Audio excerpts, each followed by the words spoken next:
అందరికీ నమస్కారం అండి. నా పేరు doctor Shravan Kumar Bodepudi, consultant medical oncologist and bone marrow transplant physician, Manipal hospitals, Vijayawada. ఇవాళ మనం కిడ్నీ క్యాన్సర్ గురించి కొన్ని విషయాలు తెలుసుకుందాం. మన దేశంలో ఇటీవల కాలంలో కిడ్నీ క్యాన్సర్ కేసులు గణనీయంగా పెరుగుతున్నాయి. ఇది ముఖ్యంగా మధ్య వయసస్తులు, అంటే 40 నుంచి పెద్ద వయసు అంటే 60-70 సంవత్సరాల వరకు ఎవరినైనా ఇబ్బంది పెట్టవచ్చు. పల్లెలతో పోల్చుకుంటే నగరాల్లో ఈ కేసులు ఎక్కువగా కనిపిస్తున్నాయి. దీనికి 2 ప్రధాన కారణాలు: స్మోకింగ్ అంటే సిగరెట్లు కానీ బీడీలు కానీ, ఈ టొబాకో కంటైనింగ్ ప్రొడక్ట్స్ అంటే పాన్లు, గుట్కాలు, వీటిలో టొబాకోకి సంబంధించిన హానికరమైన కెమికల్స్ బాడీలోకి చేరి దానివల్ల క్యాన్సర్ కేసులు పెరుగుతున్నాయి. అలానే ఒబెసిటీ అంటే ఊబకాయం.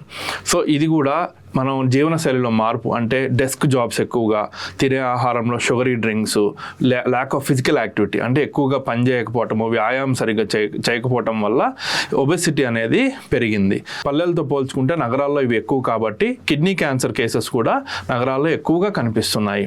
సో వీటి గురించి మనం ఇంకొంచెం డీటెయిల్గా తెలుసుకుందాము. స్మోకింగ్ వల్ల కిడ్నీ క్యాన్సర్ కేసెస్ పెరగటానికి రీజన్ ఏంటి అంటే, మనం పీల్చుకునే సిగరెట్లో ఉండే హానికరమైన కెమికల్స్ ఫిల్టర్ చేయాల్సిన అవయవాలు కిడ్నీలు. సో మన ఒంట్లోకి చేరే ప్రతి కెమికల్ని కూడా కిడ్నీస్ ఫిల్టర్ చేస్తాయి. స్మోక్లో ఆల్మోస్ట్ 70 కార్సినోజన్స్ ఉంటాయి, అంటే క్యాన్సర్ కారకమైన హానికరమైన పదార్థాలు దాదాపు 70 కణాలు ఉంటాయి, 70 రకమైన కెమికల్స్ ఉంటాయి.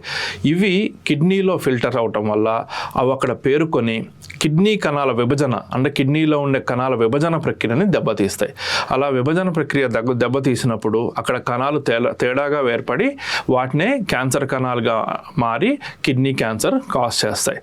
సో స్మోకింగ్ వల్ల కిడ్నీ క్యాన్సర్ రావడానికి మెయిన్ కారణం ఇదే. అలానే ఊబకాయం ఏంటంటే అధిక బరువు ఉండటం. సో మెయిన్గా బరువు ఎక్కువ ఉన్న వాళ్ళు ఒంట్లో హార్మోనల్ ఇంబ్యాలెన్స్, ఇన్సులిన్ రెసిస్టెన్స్తో పాటు ఎక్కువగా ఇన్ఫ్లమేషన్ ఉంటుంది. ఈ ఇన్ఫ్లమేషన్ ఎక్కువ అవటం వల్ల ఈ కణాల విభజన ప్రక్రియలో తేడాలు ఏర్పడి క్యాన్సర్ కణాలుగా మారే అవకాశం ఉంటుంది. సో ఈ స్మోకింగ్ అండ్ ఒబెసిటీ వల్ల సాధారణ వ్యక్తులతో పోల్చుకుంటే దాదాపు డబల్ రిస్క్ ఉంటుంది కిడ్నీ క్యాన్సర్కి. అంటే ఒక వయసులో ఉన్న పేషెంట్స్, స్మోకింగ్ లేకుండా ఆరోగ్యకరంగా ఉన్న పేషెంట్ని స్మోకింగ్ చేసే వ్యక్తులతో కానీ లావుగా ఉన్న వ్యక్తులతో కానీ పోల్చుకుంటే క్యాన్సర్ వచ్చే అవకాశం 2 ఉంటుంది. సో ఈ మన జీవనశైలి మార్పుల వల్ల kidney cancer main reasons smoking and obesity. So ఈ రెండింటిని మనం అదుపులో పెట్టుకోగలిగితే కిడ్నీ క్యాన్సర్ బారిన పడే అవకాశం నుంచి తప్పించుకోవచ్చు. పూర్తిగా క్యాన్సర్ రిస్క్ లేకుండా ఉండటం కుదరకపోయినా అట్లీస్ట్ మన చేతిలో ఉన్న ఈ 2 విషయాల్ని కంట్రోల్ పెట్టుకోగలిగితే క్యాన్సర్ బారిన పడే ముప్పు తగ్గే అవకాశం ఉంటుంది.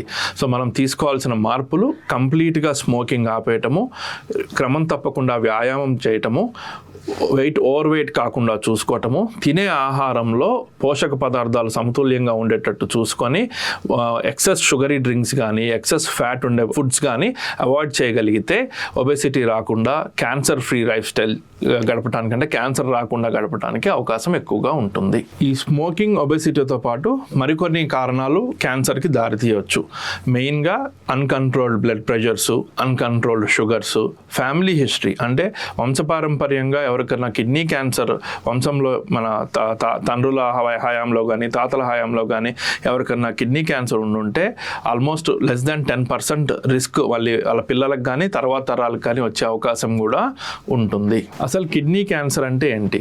మన శరీరంలో రక్తాన్ని శుభ్రపరిచే అవయవాలు కిడ్నీలు.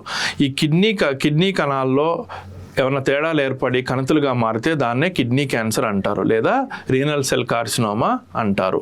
దీంట్లో ముఖ్యంగా ఉండే లక్షణాలు యూరిన్లో రక్తం పట్టము, బరువు తగ్గిపోవటము, నడుము నొప్పి లేదా ఒక పక్కగా నొప్పి రావటము, ఆకలి తగ్గిపోవటము, లేదా తరచుగా రెగ్యులర్ హెల్త్ చెక్స్ చేసే ఎటువంటి లక్షణాలు లేకుండా కూడా కిడ్నీలో కణుతుల్లాగా కనపడి స్కాన్ చేసినప్పుడు కిడ్నీలో కణుతులు కనిపించే అవకాశం కూడా ఉంటుంది.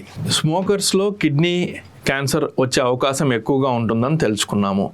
ఇది కంటిన్యూస్గా స్మోకింగ్ చేస్తున్న కొద్దీ రిస్క్ పెరుగుతూ ఉంటుంది.